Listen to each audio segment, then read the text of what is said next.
You're welcome.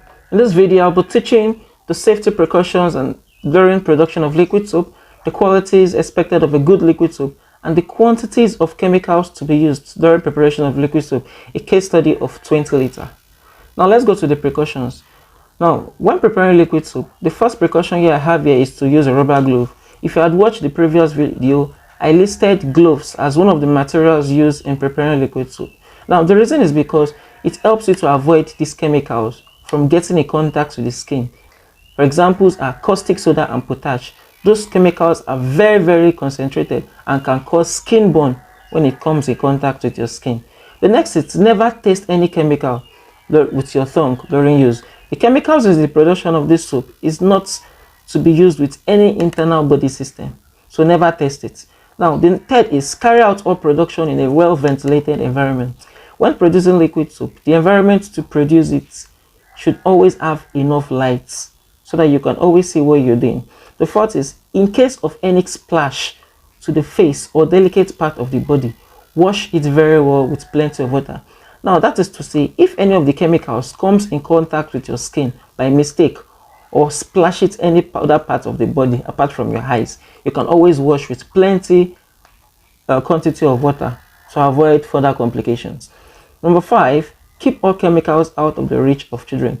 Now, the chemicals should never be close to where children can have access to them. So if you're preparing this in a large quantity, you should always have an environment or a confined shop, workshop or workplace for that. Now, always wear protective clothing like apron.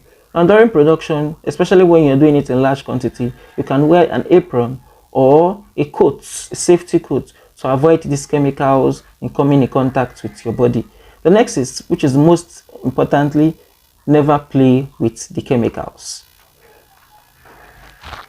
Now, under the qualities expected of a good liquid soap, the first is your liquid soap must foam very well. The next is it must have a very sweet fragrance. Most times fragrance attracts customers if it's for commercial purposes, and it also make it distinct from every other product. Now, the third is the color must be appealing. The fourth is it must be durable. Now, durability has to do with it must last long. So it is expected to use the right quantity during production, which makes it stick and last longer during use.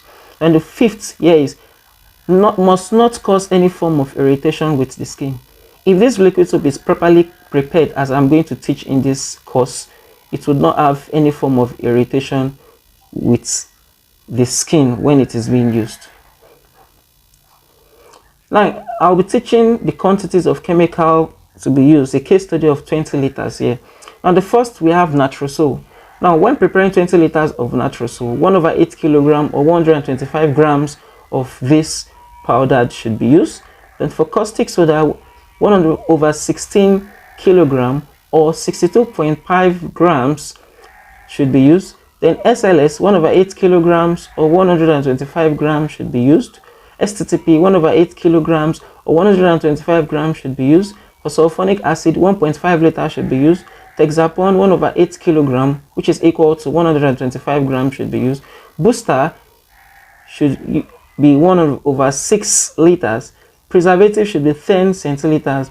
Fragrance should be any desired quantity, and the color should be any desired quantity. Now, if you're preparing this in small quantities, you don't really need to have the measuring instrument to get this exact quantification. Every marketer of these chemicals has those materials, so they can help you measure it during your purchase so that you can not have any issues with this process. Now, thank you very much for watching, and at this point in time, I would advise you to go back to watch from the beginning, or you proceed to the next video where I'll be practically showing how to prepare the liquid soap. Thank you very much.